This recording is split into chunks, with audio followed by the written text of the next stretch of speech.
Bom, eu quero começar o vídeo de hoje, tá?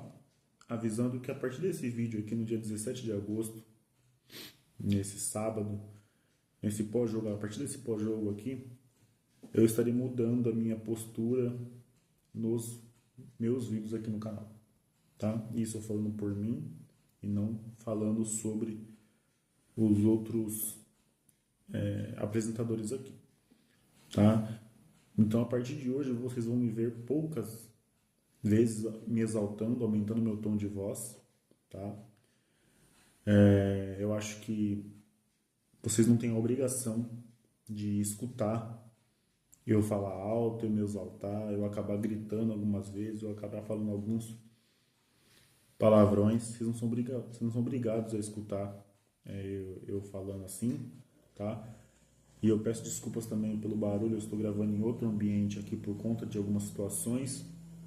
Então tem um barulho, estou gravando na cozinha, então tem barulho da geladeira, barulho do relógio. Eu peço desculpas para você, então estou avisando já no começo do vídeo que o áudio não vai ser tão bom. Então peço que muita gente que acaba criticando o áudio não escuta no aviso, não presta atenção no aviso. Eu não estou gravando no meu estúdio, eu estou gravando em outro ambiente onde tem barulhos de eletrodomésticos e etc. Tá bom? Mas voltando ao que eu ia falar logo no começo. Então, a partir de hoje, vocês não irão me ver mais me exaltando, aumentando meu tom. Vocês não têm obrigação de ouvir essas coisas, essas exaltadas que eu acabo dando aqui no canal, tá? E também porque não estava me fazendo bem, não está me fazendo bem, tá?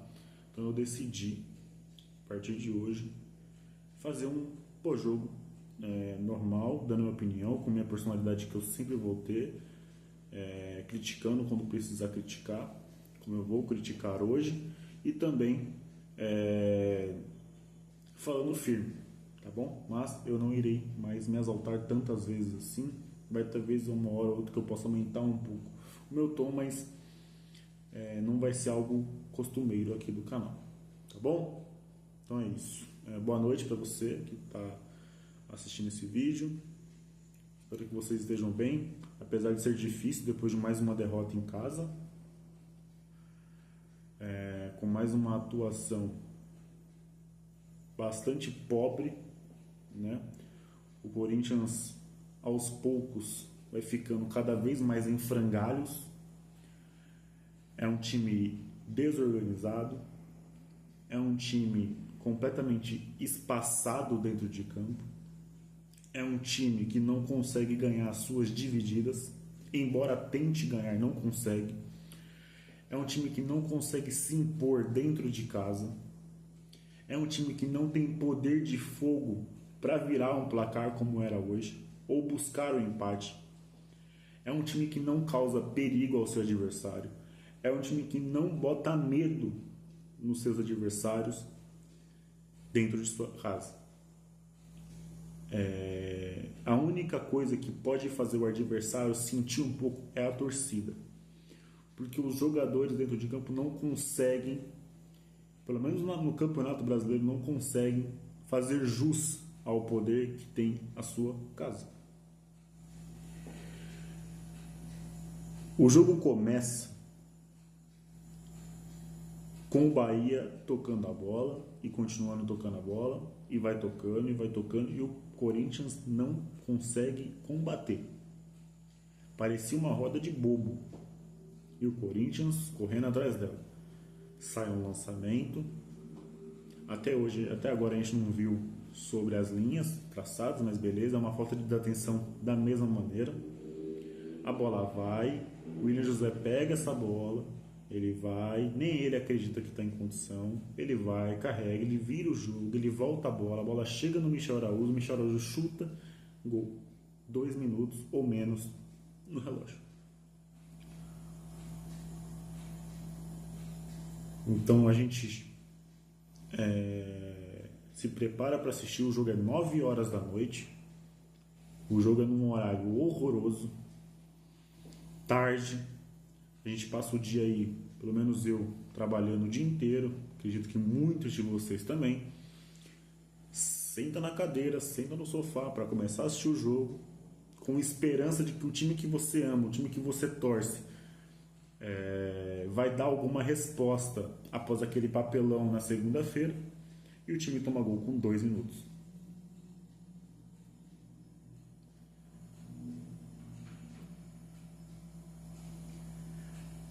Então, é literalmente o seu final de semana ser estragado, seu domingo ser estragado por 11 caras que não sabem a menor ideia do que estão fazendo. E aí o Corinthians chega ao empate, é anulado, beleza, correto, bola na mão. Ele acabou dando uma assistência com a mão, mesmo sem intenção, mesmo que não tenha como ele arrancar o braço. Beleza. Então o Corinthians vai.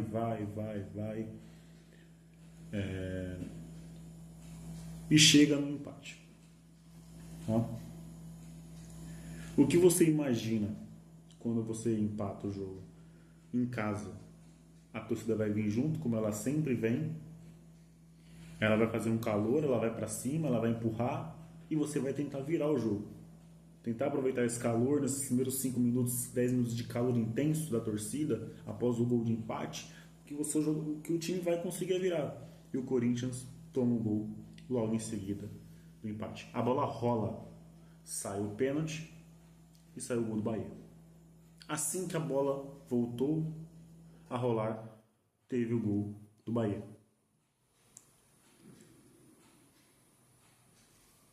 E aí, não só de uma incompetência da zaga de não conseguir fazer o simples, a bola novamente lançada, o André Ramalho perdido, como ele sempre é, a não ser em jogos contra o Palmeiras, a bola bate nas costas dele, no pé do jogador do Bahia, que tem o contra-ataque, acha o passe e o Mateuzinho, de forma imbecil.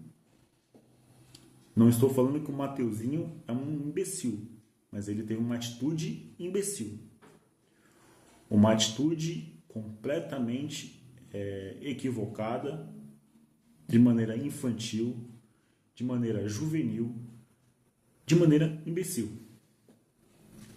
O jogador dá um carrinho praticamente pelas costas do seu adversário e achar que não vai acontecer nada, que ele vai pegar só a bola, que ele vai dar o carrinho mais preciso da vida dele, é uma atitude imbecil. É uma atitude completamente ridícula, patética mesmo.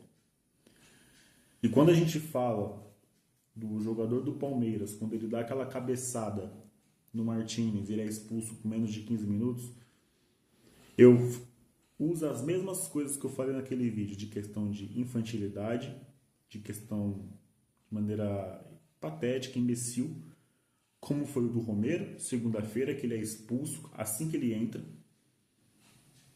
de maneira inexplicável, e hoje esse pênalti do Mateuzinho também, de maneira inexplicável, o jogador deu um carrinho no seu adversário dentro da área, como se nada, na cabeça do Mateuzinho, o que deu a entender foi que ele achou que nada ia acontecer. E ele simplesmente deu um carrinho no adversário e fez o pênalti. E em muitas cobranças de pênalti, eu fico confiante que o Hugo possa fazer a defesa. Mas após a falha do Hugo no gol do Michel Araújo, que foi falha, e eu não vou aqui passar pano, eu não vou aqui, tem crédito, beleza, o Hugo ele salvou a gente diversas vezes, é o nosso goleiro que dá segurança, mas o Hugo falhou em mais um chute de fora da área. Então, após essa falha, eu sei que são lances diferentes, são circunstâncias diferentes, mas eu não estava confiante no Hugo no pênalti. Torci para ele pegar, acreditei até o final, mas quando saiu o gol, eu já não estava confiante que o Hugo poderia pegar aquele pênalti. E aí, o Corinthians empata, sofre o gol em seguida, tomou o gol com 1 minuto de jogo praticamente, depois tomou o segundo gol logo após fazer o gol, na saída de bola de ter feito o gol de empate. Então, qual a perspectiva?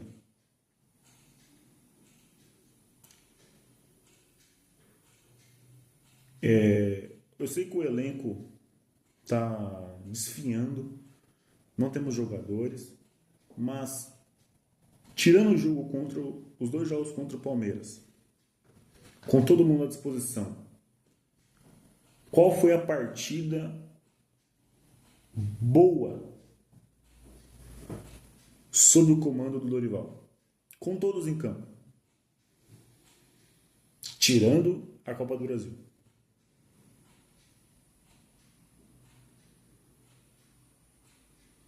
Então, não é só de hoje, não é de hoje que o time do Dorival é um catado, é um time que não consegue fazer o básico do futebol. É um time completamente desorganizado, é um time completamente sem fundamento defensivo ou de posicionamento ofensivo.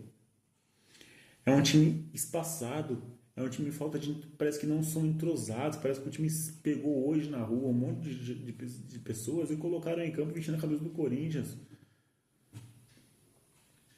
O time não consegue se achar. É um desespero, é bola na área, só isso. O segundo tempo, a partir dos 20 minutos, ou até antes, só foi bola na área. Só foi bola na área.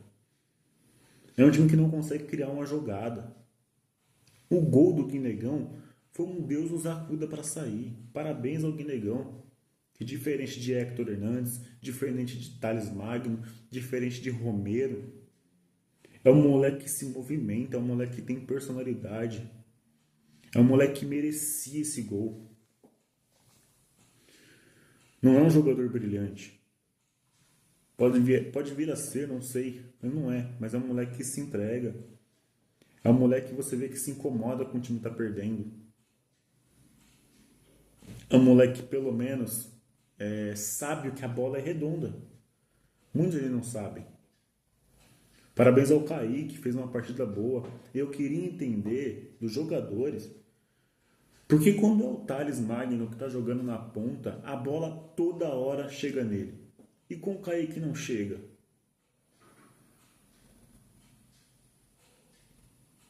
E já não é de hoje isso. Algumas vezes que o Kaique entrou, a bola quase não aparece no pé do cara. Ele tem que ir lá buscar.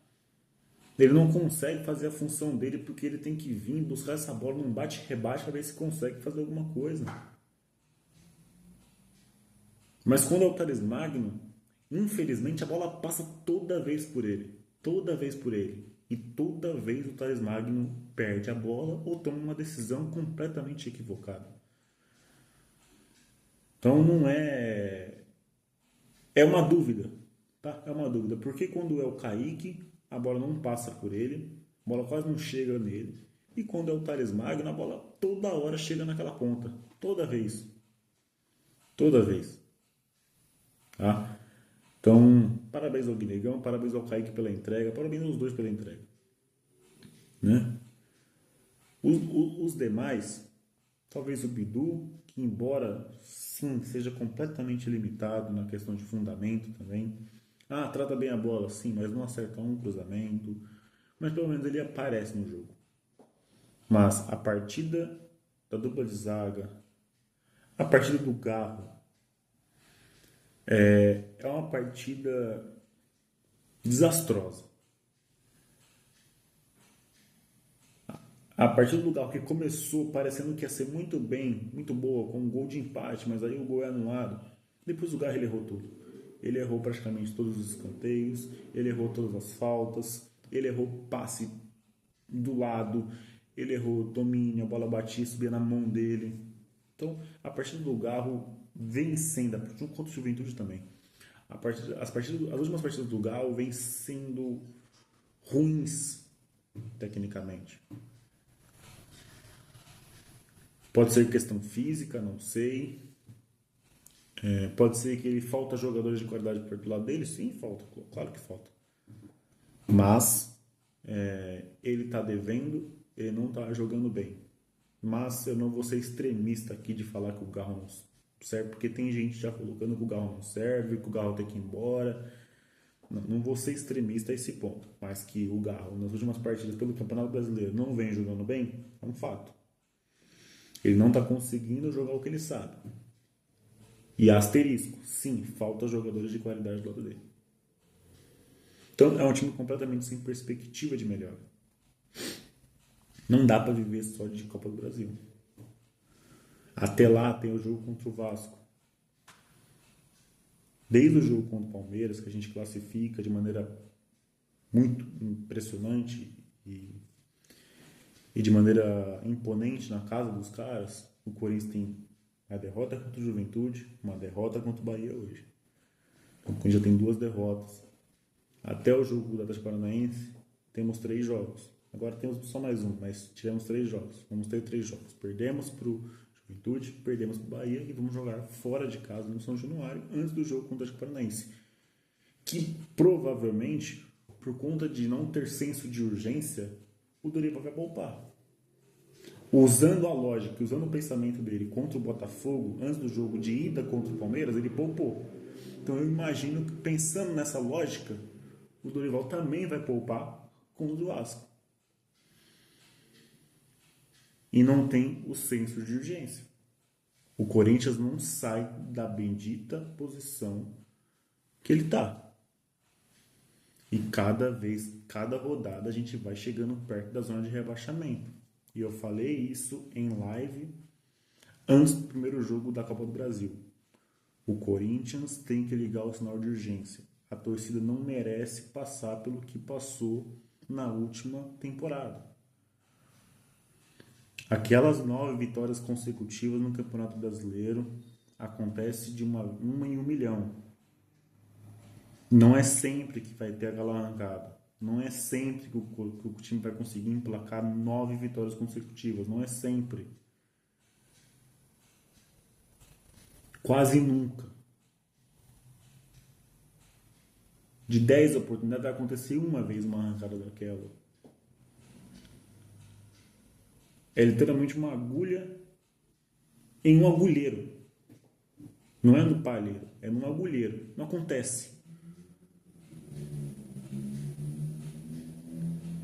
Então eu não quero passar por isso, a torcida não merece passar por isso de novo. Então tem que ligar o sinal de urgência. E aparentemente não ligam. Aparentemente eles não ligam o sinal de urgência. E o Corinthians não consegue vencer no Campeonato Brasileiro. O Corinthians tem 5 vitórias no Campeonato Brasileiro. Em 20 rodadas o Corinthians tem 5 vitórias. O Corinthians venceu o Internacional, o Corinthians venceu o Vasco, o Corinthians venceu o Ceará, o Corinthians venceu o Santos e o outro não vou lembrar agora, mas é muito pouco. Muito pouco. O Corinthians precisa voltar a dar resposta no Campeonato Brasileiro. Eu não troco uma Copa do Brasil por um rebaixamento ou uma briga pelo rebaixamento, não. O Corinthians não precisa, não tem necessidade do Corinthians passar sofrimento no Campeonato Brasileiro. Eu não gosto de usar isso, mas tem muito time ruim no Campeonato Brasileiro. E o Corinthians não precisa, não tem necessidade de passar esse sufoco. Não tem necessidade. Virou o turno. Perdemos o primeiro jogo do retorno. E a sequência é pesada. É Vasco, é Palmeiras. Então, vamos começar a ligar o sinal de urgência. Que aparentemente está desligado há muito tempo. O Corinthians não vence no Brasil em casa desde 18 de maio. Contra o Santos. E aparentemente está tudo bem. Estamos na Copa do Brasil. Abra o olho, rapaziada. Vamos começar a cobrar esses caras. Então é isso. Beijo no coração de vocês. Valeu.